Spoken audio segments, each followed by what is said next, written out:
자, 보죠. 차집합의 경우에 표현이 두 개가 있어서 기억나죠? 봐봐. 이 차집합을 뜻하는 표현이, 차집합의 실제 의미는 뭐라고 했어요? 상대적 여집합 이런 관점이기 때문에 여집합과 관련된 집합이라고 했잖아. 맞아, 안 맞아? 맞지? 그러니까 사실 내가 봤을 때는 이 표현은 진짜 쓰잘데기가 진짜 없거든? 근데 쓰긴 쓰니까 어쩔 수 없이 알아야 되는 그런 느낌인데, 저 빼기라는 기호 때문에 자꾸 A에서 B를 뺀다고 생각한다고. 진짜 뺀다고 생각하려면 이런 느낌으로 생각하는 것도 나쁘지 않아요. B를 빼는 게 아니라 A랑 B의 교집합을 뺀다 이렇게 생각하면 돼요. 무슨 말인지 알겠니? 얘도 마찬가지야.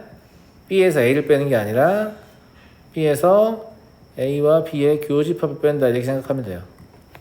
알았죠? 그러니까 내 말은 이걸 읽을 때 이런 느낌으로 읽으라고, 저 기호를 쓰라는 뜻이 아니라. 무슨 말인지 알겠지? 예, 얘도 이걸 읽을 때 이런 느낌으로 읽어달라고. 알겠지? 실제로 교육과정에서 차집합을 뜻하는 건 이거 두 개예요.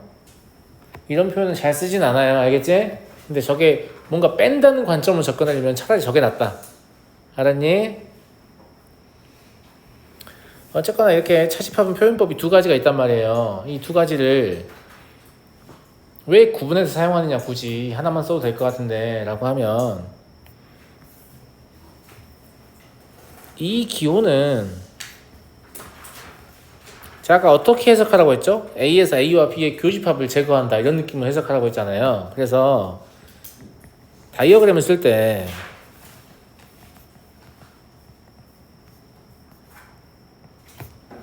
저 기호가 좀 더 편합니다. 교집합만 드러내면 되니까. 무슨 말인지 알겠죠? 네. 그런데 얘는 물론 의미도 의미인데요. 얘는 언제 사용하냐면 집합의 연산을 수행할 때라고 하는데,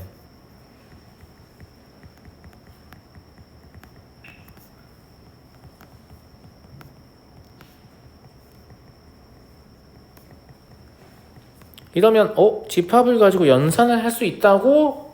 라고 생각하잖아요. 맞아요? 연산을 할 수 있고요. 그 연산이 바로 다음 단원이에요. 집합의 연산 법칙에 대해서 배울 겁니다. 집합을 연산하는 방법은 뒤에서 배울 거니까, 아, 그렇구나, 그냥 그 정도로 생각하고 계시면 돼요. 알겠죠? 그래서 이 두 가지의 표현을 쓸 때 사실 대부분 교재에는 이렇게 나와 있거든요. 근데 연산을 해야 될 때 우리가 이걸로 고치고 연산을 해야 된다 이런 관점인 거야. 무슨 말인지 알겠지? 저대로 연산을 할 수 없다 이런 얘기고. 자, 다음 부분집합의 개수 구하는 거예요. 부분집합이라는 건 뭐냐면 집합 A의 원소 중에 몇 개를 가지면 되잖아. 사실 안 가져도 상관없지만. 맞아요? 네, 그래서 이게 일종의 경우의 수의 관점인데 중등 수준이니까 잘 생각해봐요. 자, 얘를 원소로 가질 거예요, 안 가질 거예요? 선택지가 두 가지가 있죠. 얘를 원소로 가질 거예요, 안 가질 거예요? 두 가지가 있죠. 얘도 두 가지가 있죠. 그리고 이 모든 사건은 동시에 발생하잖아요. 그러니까 어떻게 세면 돼요? 2 곱하기 2 곱하기 2 곱하기 경우의 수의 관점에서요. 2를 몇 번 곱하는 거예요? n번 곱하는 거죠. 그래서 부분집합의 개수는 2의 원소의 개수 제곱이다 이렇게 보시면 돼요. 내 말 무슨 말인지 알겠죠? 요 n의 의미가 뭐라고요? 집합 A의 원소의 개수라고요. n이라고 생각하면 안 되겠지. n의 실제 의미가 뭔지 알아야 되니까. 알겠죠? 예. 그래서 부분집합의 개수는 2의 원소의 개수 제곱하면 나오는군요. 이렇게요. 여기까지 이해하셨죠? 자, 다음. 근데 약간 변칙적으로 A1은 반드시 원소로 갖고 A1은 반드시 원소로 갖는다는 말은 A1의 경우의 수가 더 이상 2가 아니란 뜻이에요. 얼마나 얘기해요? 1이란 얘기예요. 마찬가지예요. A2랑 A4는 반드시 원소로 갖지 않는다. 그럼 A2와 A4의 경우의 수는 더 이상 2가 아니란 얘기예요. 그러니까 같던지 같지 않던지 경우의 수의 관점에서는 확정된 게 똑같잖아요. 그러니까 이 경우에는 1 곱하기 2 곱하기 아니다, A2도 같지 않는구나. 1 곱하기 2 곱하기 1 곱하기 2 곱하기 이런 식으로 곱하게 되는 거야. 이해돼?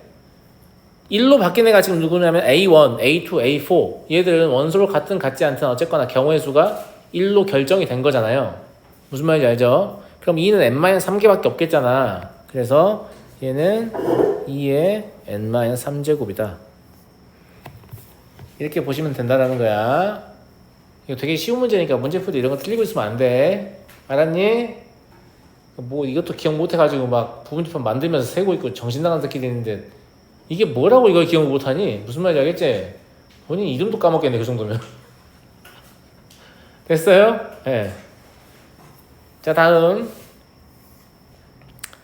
자 이럴 때 저런 집합들을 구해보란 얘기인데 제시되어 있는 정보를 다이어그램에 표시해가면서 그냥 문제를 풀면 별로 어렵지 않거든요. 무슨 말인지 알겠어요? 네. 자 다이어그램 안에 원소를 채워볼 거니까 좀 적당한 크기로 그려보죠.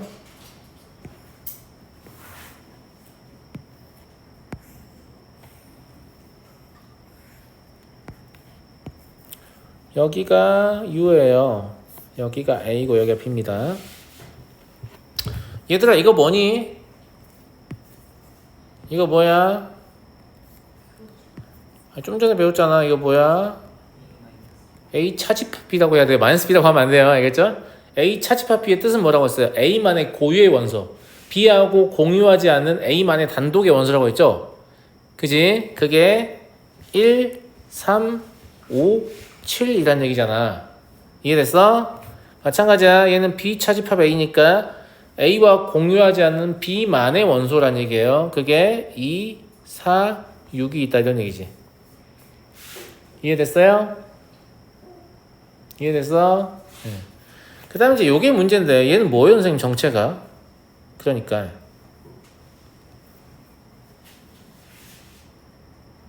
이거 이렇게 해볼 수 있겠니 친구들아? 괜찮은 것 같아? 괜찮은 것 같지? 그러면 A의 여집합에서 B를 뺀다는 얘기잖아. A의 여집합은 어디에 있는 게 A의 여집합? A의 바깥쪽이야. 그럼 A의 바깥쪽에서 B를 뺀다는 관점이 아니라고 했잖아 내가.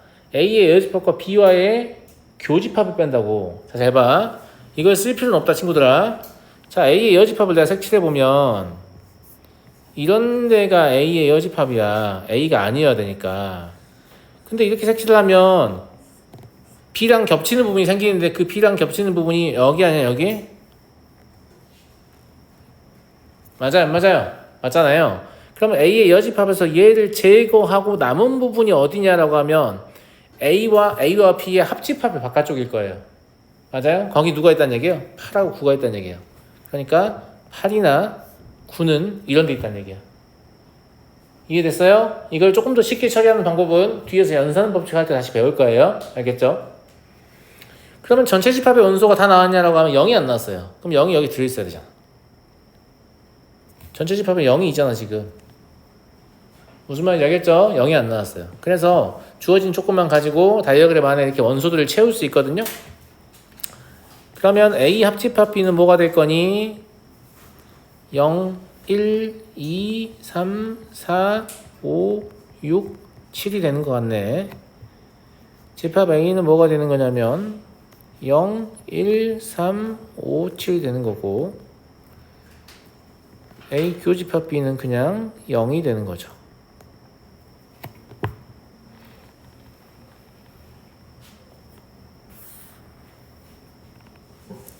이해하겠죠? 예, 그래서 이렇게 뭐 유한 집합을 가지고 다이어그램의 원소를 써가면서 새로운 집합을, 그러니까 다른 집합들을 찾게 하는 이런 문제들이 아주 기본적인 문제로 나옵니다. 뭐 A 스텝이나 아니면 B 스텝에 좀 쉬운 문제로 나올 거예요.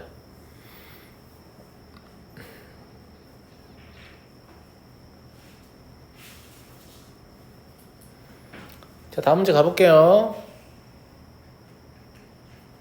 가도 되죠? 네. 이거 봐봐. A와 B의 교집합의 원소가 나와 있는데 그게 2, 3이지.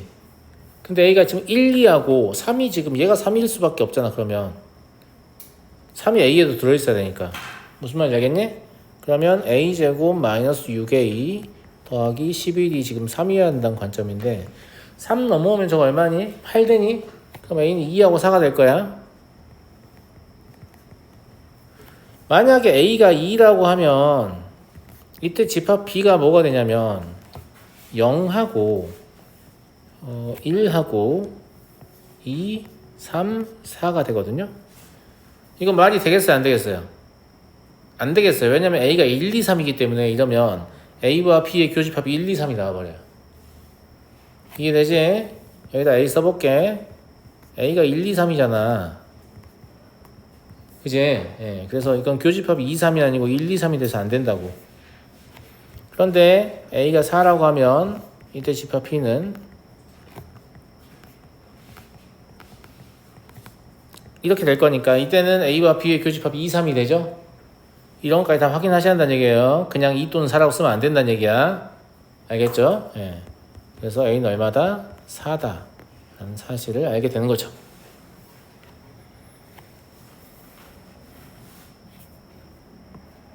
글씨가 이렇게 마음에 안 들어?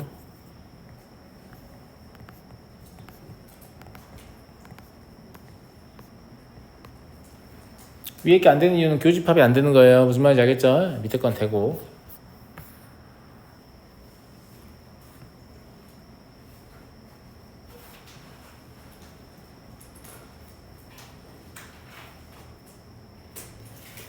자, 다음 문제 가볼게. 가도 되지? 오, 이게 뭐예요, 선생님? 이게 뭐냐면 전부 다 실수를 원수로 갖고 있잖아. 그지? 여기는 뭘 쓴다 그랬지? 조건을 쓴다고 하지 않았니? 근데 저 부등식 이름이 뭔지 알아요?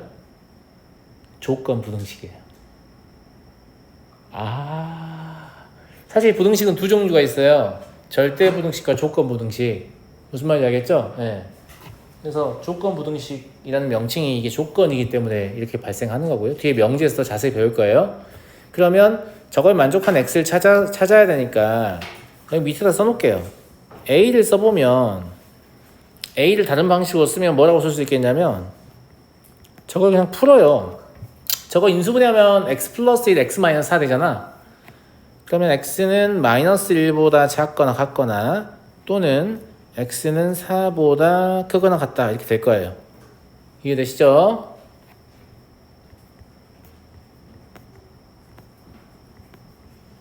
집합 P는 똑같은 부등식에 등호만 없으니까 이렇게 될 것 같고요.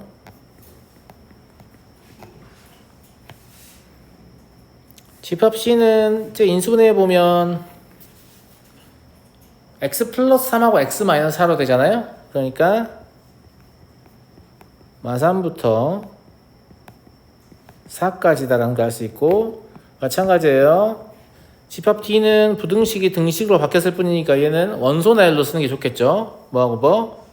마이너스 3하고 4다. 자, 그럼 밑에 나와 있는 것들은 전부 다 뭐냐면 일종의 연립부등식이란 말이지. 제 말 무슨 말인지 알겠어? 근데 연립부등식이라고 해서 무조건 수직선 그려야만 되냐라고 하면 내가 뭐라고 했어요? 너네가 수직선 없이 연립부등식 해를 구하려고 시도를 해보고 그게 잘 안 된다 싶으면 그리는 거라고 했어요. 맞아요? 무작정 기계처럼 그리지 말라고. 알겠지? 아니 그림이 없어도 이해가 되는데 왜 그림을 그려요? 알겠지? 자, 1번은 무슨 뜻입니까? 일단 그 전에 무슨 얘기를 하고 싶냐면 야, 이런 거 다이어그램에 넣을 수 있겠어요? 없겠죠. 연속적인 값이니까. 사실 연속적인 값을 표현하는 다이어그램이 뭐냐면 수직선이에요. 그러니까 그것도 집합의 표현 방법이었던 거야. 그냥 모르고 배웠을 뿐이야. 무슨 말인지 알겠니? 근데 이제 수직선을 이제 여차하면 쓰면 된다 이런 관점이고, 자, 얘는 차집합이니까 이렇게 쓸 수 있잖아. 그러면 집합 C의 원소에서 집합 C와 D의 교집합의 원소를 빼면 되는 거거든. 집합 C는 지금 뭐예요? 마이너스 3보다 크거나 같고 4보다 작거나 같은 실수니까 D하고의 교집합의 원소는 마3하고 4예요. 마3하고 4만 제거하면 되는 거잖아. 이해됐지? 그럼 바로 써도 되겠지? C의 원소는 마3부터 4까지인데 얘 등호만 떼면 된다라는 말이잖아. 이거 무슨 말인지 이해되시죠? 이해되죠?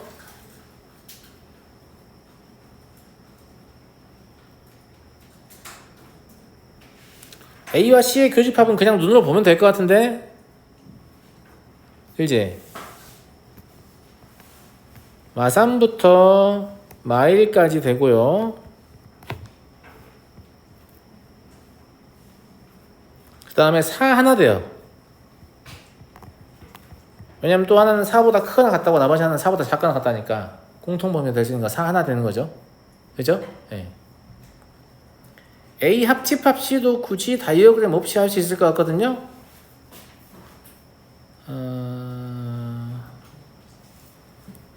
얘 뭐라고 써야겠냐? A 합집합 C는 전부 연결하면 뭐가 돼요? 다 합치면? 혜진이 말해봐. A랑 C 합치면 뭐 돼요?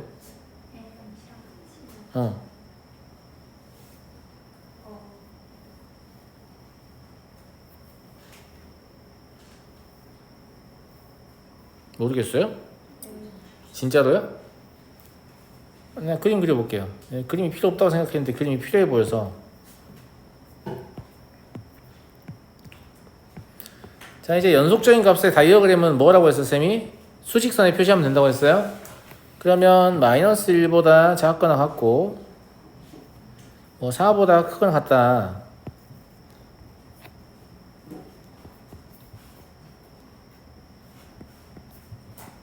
이걸 제가 A라고 할게요. 알았죠? 집합 B는 뭐라고 했냐면 마3부터 4까지니까 이런 식으로 쓸 수 있잖아요.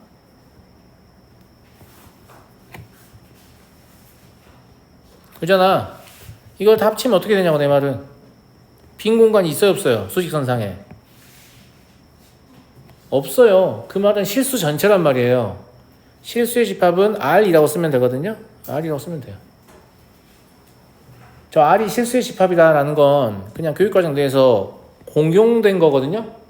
그냥 누가 임의로 정한 게 아니고 정해져 있어요. 알겠죠? 아, 실수의 집합이구나 이렇게 보시면 되고요.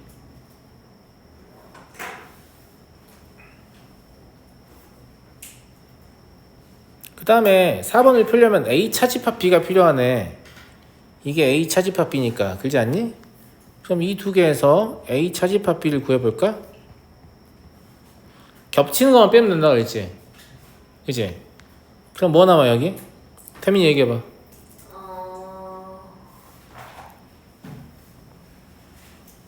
A에서 A랑 B가 겹치는 걸 빼란 말이야. 뭐 남아? 마이라고 4밖에 안 남지? 좋아요. 이거란 말이야. 이거랑 D를 합치면 마3, 마1, 4가 되겠죠. 집합은 중복되는 원소를 한 번밖에 표기하지 않거든요. 이해하시겠어요? 네. 중복 원소를 반복해서 표기하지 않습니다. 제가 이제 수직선을 웬만하면 안 그리고 이 문제를 풀었는데 혹시 풀기가 어려운 친구들은 수직선을 그려서 푸시면 됩니다. 알겠죠? 네. 근데 가급적이면 그리지 않으려고 하는 습관이 조금 더 좋은 습관이라고 했어요. 머릿속으로 생각하는 훈련이 되는 거니까. 물론 좋은 습관을 기른답시고 문제를 틀리면 의미가 없는 거긴 하지만 알겠죠? 맞춰야죠. 맞춰야 돼요. 네. 다음 문제로 가도 되겠어요? 자, 다음 문제 보겠습니다. 얘도 유사한 형태의 문제인데 조건부등식 지금 두 개 들어있잖아요. 교집합이 나와 있는데 A는 일단 확실히 알 수 있으니까 A를 좀 구체적으로 적어볼게요. A는 저거 풀면 뭐 나와요? 2에서 4까지 나와요? 맞아요. 맞죠? 그런데 얘는 사실 그 수직선 안 그려도 되거든요. 근데 제가 설명 편하게 하려고 그냥 그릴게요. 2에서 4까지면 이렇게 있다고 할게.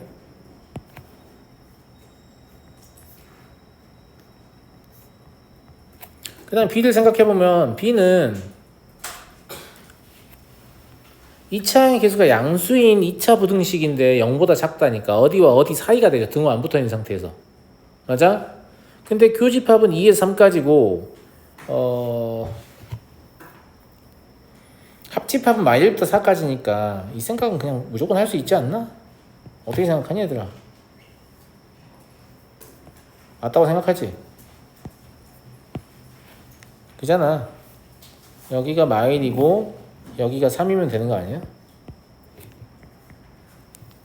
그럼 교집합은 2보다 크거나 같고 3보다 작고요. 합집합은 마이너스 1보다 크고 4보다 작거나 같죠.